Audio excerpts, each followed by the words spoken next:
Hello friends, आपके अपने study channel में आपका स्वागत है। फ्रेंड्स, आज की इस वीडियो में हम बात करने वाले हैं टेंथ के बहुत इंपॉर्टेंट टॉपिक है जो फिजिक्स का क्वेश्चन है। जो इम्पोर्टेंट टॉपिक है, ये क्वेश्चन बार बार पूछा जाता है बोर्ड एग्जाम में। आपको टेंथ के एग्ज़ाम में बार बार पूछा जाता है, तो इस बार भी ये क्वेश्चन पूछे जाने की ज़्यादातर संभावना रहता है। यानी इस बार नहीं बल्कि प्रत्येक साल ज़्यादातर पूछे जाने की संभावना रहता है। और ये लॉन्ग टाइप क्वेश्चन है। हो सकता है आपको ये वीडियो देखने में परेशानी हो सकती है क्योंकि ये वीडियो लंबा जा सकता है। तो वीडियो लंबा जा सकता है क्योंकि समझना भी है, सिर्फ आपको देखना ही नहीं है, थ्योरेटिकल समझना है और प्रैक्टिकल भी समझना है। तो चलिए वीडियो शुरू करते हैं। आप घबराइएगा नहीं, जितना जितना शॉर्ट हो सके उतना शॉर्ट मैं बनाने की कोशिश करूँगा, लेकिन आपको समझना तो होगा क्वेश्चन को। तो चलिए वीडियो शुरू करते हैं। हमारा क्वेश्चन आज का क्या है? अवतल दर्पण में वक्रता त्रिज्या आर, अवतल दर्पण में वक्रता त्रिज्या आर, फोकस दूरी एफ या नाभ्यंतर एफ के बीच संबंध स्थापित करना है। यानी अवतल दर्पण में क्या है? वक्रता त्रिज्या आर, फोकस दूरी एफ या नाभ्यंतर एफ, उसी फोकस दूरी को नाभ्यंतर या फोकसांतर कहते हैं, के बीच संबंध स्थापित करना है। यानी रिलेशन क्या इस दोनों के बीच में रिलेशन है, सो रिलेशन के बारे में हम बात करने वाले हैं। या सिद्ध करे कि, अर्थात सिद्ध करे कि r बराबर 2f या f बराबर r/2। कहने का मतलब जो होता है सो वक्रता त्रिज्या r जो होता है सो फोकसांतर का 2 गुना होता है, और फोकसांतर जो होता है सो वक्रता त्रिज्या के आधा होता है। ये बात तो तय है। तो चलिए, ये r बराबर 2f बहुत ही चर्चित क्वेश्चन है, जो इसके बारे में आपको इससे पहले भी आपको जानकारी होगा r बराबर 2f के बारे में। तो चलिए देखते हैं।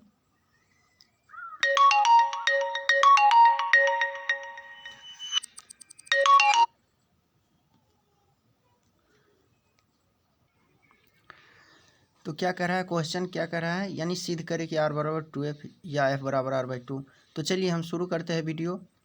क्वेश्चन क्या कह रहा है, क्वेश्चन का यानी आंसर हम देने जा रहे हैं। तो चलिए देखिए, सबसे पहले हम क्या करेंगे, x और y एक अवतल दर्पण ले लेंगे। यानी अवतल दर्पण कह रहा है तो हम अवतल दर्पण ही लेंगे, अवतल दर्पण के बारे में बात होगा। तो एक्स वाई क्या हुआ, अवतल दर्पण हो गया। जिसका ध्रुव P है, ध्रुव P है, जानते हैं ना, ध्रुव को P की द्वारा सूचित करते हैं, जिसके जो दर्पण के बीचों बीच बिंदु पर होता है। और O और P प्रधान अक्ष है। प्रधान अक्ष जानते हैं कि सीधा रेखा जो होता है बीचों बीच दर्पण के बीचों बीच जो खींचते हैं वो सीधा रेखा होता है, और उसे हम ध्रुव के नाम से जानते हैं, या वो सॉरी प्रधान अक्ष के नाम से जानते हैं। प्रधान अक्ष OP, प्रधान अक्ष के समानांतर क्या है, AB एक किरण चलता है दर्पण में AB एक किरण चलता है, जो दर्पण के B बिंदु से क्या होता है, टकराकर BM दिशा में लौट जाता है। यानी इससे क्या हुआ, दर्पण से टकराकर क्या हुआ, BM दिशा में लौट गया। और प्रधान अक्ष को नाभि F पर काटता है दर्पण। यहाँ पर ये क्या हुआ, ये किरण जो है सो यहाँ पर काट दिया। और दूसरी आपतित किरण क्या हुआ, वक्रता केंद्र C पर मिला। तो और ये जो हुआ सो कोण I, यानी आपतित किरण जो होता है, आपतन कोण कहते हैं कोण I को। आपतित किरण के बीच जो कोण बनता है उसे हम आपतन कोण कहते हैं, और परावर्तित किरण के बीच जो कोण बनता है कोण R, यानी उसे परावर्तन कोण कहते हैं। तो चलिए सबसे पहले भाषा हमको क्या लिखना है, आप देख लीजिए। भाषा में वही जो आपको बताया है वही लिखना है। माना एक अवतल दर्पण है, इसके बीचों बीच एक प्रधान अक्ष गुजारते हैं, प्रधान अक्ष OP प्रधान अक्ष गुजारते हैं, जिसके ध्रुव P और OP प्रधान अक्ष है, जिसका ध्रुव P और OP प्रधान अक्ष है के समानांतर प्रधान अक्ष है। प्रधान अक्ष के समानांतर क्या होता है, एक किरण AB चलती है और दर्पण के B बिंदु से टकराकर BM दिशा में लौट जाती है। BM दिशा में क्या हुआ, BM दिशा में लौट गया, और दर्पण को नाभि F पर काटती है, दर्पण को नाभि F पर काटती है। दूसरी आपतित किरण क्या हुआ, वक्रता केंद्र C पर मिलता है। बताए हैं वक्रता केंद्र, दूसरी आपतित किरण क्या हुआ, वक्रता केंद्र C पर मिलता है। तो चलिए यहाँ तक आपको क्लियर, मैं उम्मीद करूँगा कि यहाँ तक आपको क्लियर होगा। अब आपको क्या करना है, सिद्ध करना है कि हमें ये r बराबर 2f कैसे आता है। तो चलिए देखते हैं। कोण I बराबर कोण R, आप जानते हैं, प्रकाश के परावर्तन के नियम आप पढ़े होंगे। कोण I बराबर कोण R होता है, यानी आपतन कोण परावर्तन कोण के हमेशा बराबर होता है। तो कोण ABC बराबर कोण CBF, फिगर से देखिए, कोण AB और C बराबर कोण बी और एफ, कोण कोण ए बी और सी, ये दो, ये एक कोण हुआ और ये एक कोण हुआ। तो कोण ए बी सी बराबर कोण सी बी एफ, कोण ए बी सी बराबर कोण सी बी एफ एकांतर कोण हुआ। एकांतर इसलिए हुआ क्योंकि जैसा जितना बड़ा कोण इसका है उतना ही बड़ा कोण इसका है। एकांतर यानी एक दूसरे के ऊपर कोण है, तो एकांतर कोण हो गया। चूंकि आधार पर का दोनों कोण बराबर है, बताए हैं। त्रिभुज सी बी एफ एक समद्विबाही त्रिभुज होगा। त्रिभुज सी बी और एफ, सी बी एफ क्या हुआ, समद्विबाहु त्रिभुज हुआ। समद्विबाहु के बारे में आप जानते हैं कि जिसका दो भुजा समान हो और एक असमान हो। तो सी बी और एफ क्या हुआ, समबाहु त्रिभुज, समद्विबाहु त्रिभुज हुआ, यानी दो भुजा उसका बराबर हो, समद्विबाहु त्रिभुज है। चूंकि आधार पर के दोनों कोण बराबर है, इसीलिए त्रिभुज सी बी एफ एक समद्विबाहु त्रिभुज है। इसीलिए बी एफ बराबर सी एफ, बी एफ बराबर सी एफ, यानी बी और एफ बराबर सी और एफ, ये भुजा बी एफ और सी एफ दोनों हुआ, सो दोनों बराबर हुआ समद्विबाहु त्रिभुज का दोनों। C B F B F बराबर सी एफ। यदि दर्पण को क्या किया, छोटा कर दिया जाए तो बी बिंदु पी पर चला आएगा। स्वाभाविक है कि दर्पण को जब यदि हम इस ऐसा एक्स वाई जो बड़ा इतना बड़ा दर्पण है, इसको इतना बड़ा दर्पण ना लेकर के इसको हम छोटा कर देंगे, तो ये जो हुआ सो बी बिंदु पर बी बिंदु क्या हुआ, पी पर चला आएगा। दर्पण को छोटा करेंगे तो बी बिंदु पर बी बिंदु पी पर चला आएगा। ऐसे हम मोड़ेंगे तो क्या होगा, बी बिंदु पी पर चला आएगा।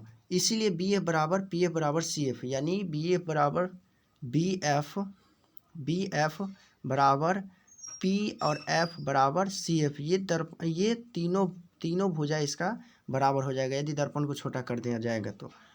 तो मैं बेहतर समझूंगा कि आप अच्छी तरह से इसे नोट भी कर लीजिएगा और अच्छी तरह से समझ भी लीजिएगा। बी एफ बराबर पी एफ बराबर सी एफ, चित्र से क्या है, पी सी बराबर P F plus C F. चित्र से फिगर से देखिए, पी सी बराबर क्या है, पी सी बराबर P F plus C F, P C बराबर P F plus C F है, P F plus C F. देखिए फिगर से देखिए, पी सी बराबर पी किधर है, पी और सी बराबर पी और एफ प्लस सी और एफ। जानते हैं कि एक रेखा को यदि हम दो भाग करेंगे, एक रेखा को हम यदि दो भाग करते हैं, ए बी और सी, मान लीजिए सी, तो ये जो होगा ए बी बराबर हो जाएगा बी सी प्लस सी ए नहीं हो जाएगा, बी सी प्लस सी ए सी, यानी ये दूर दूरी बराबर दोनों निकट दूरी को हम क्या करेंगे, जोड़ देंगे। तो यही किए हैं, यानी पी सी बराबर पी एफ प्लस क्या हुआ सी एफ, यानी दोनों बराबर हो गया, यानी दोनों को जोड़े तो हमारा ये बड़ा वाला निकल गया।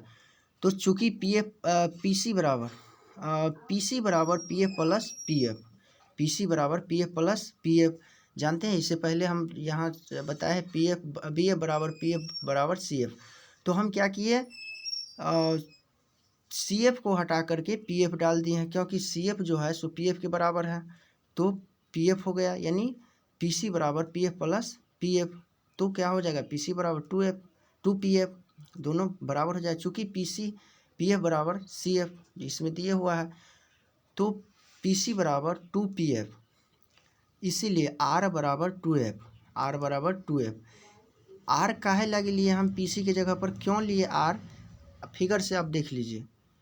पी सी बराबर पी सी बराबर ये पी है बिंदु और ये सी बिंदु है, यहाँ से यहाँ तक की दूरी क्या हम माने हुए हैं, इसमें फिगर में आर माने हुए हैं।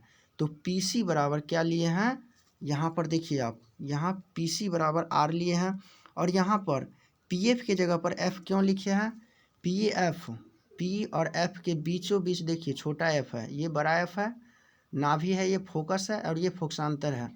तो ये छोटा एफ, हम फोकसांतर को छोटा एफ से सूचित करते हैं और नाभि को बड़ा एफ से सूचित करते हैं। तो पी एफ के बीच में एफ है, काहे लगी, यहाँ से यहाँ तक की दूरी एफ है, ठीक है। तो छोटा एफ हम यानी फोकसांतर एफ लिए हुए हैं। तो क्या हो गया, टू तो ऑलरेडी पहले से है, तो पी एफ यानी पी एफ की जगह पर एफ डाल दिए। तो क्या हो गया, आर बराबर 2f या f बराबर r बाई 2, यानी f के साथ जो 2 लगा हुआ है r के नीचे में चला जाएगा, तो f बराबर r बाई 2, चूँकि pf बराबर f। तो मैं उम्मीद करूँगा कि ये वीडियो आपको समझ में आया होगा और ये क्वेश्चन अच्छी तरह से आप तैयार भी कर लीजिएगा। तब तक के लिए थैंक यू। देखते हैं अगली वीडियो में, तब तक बने रहिए।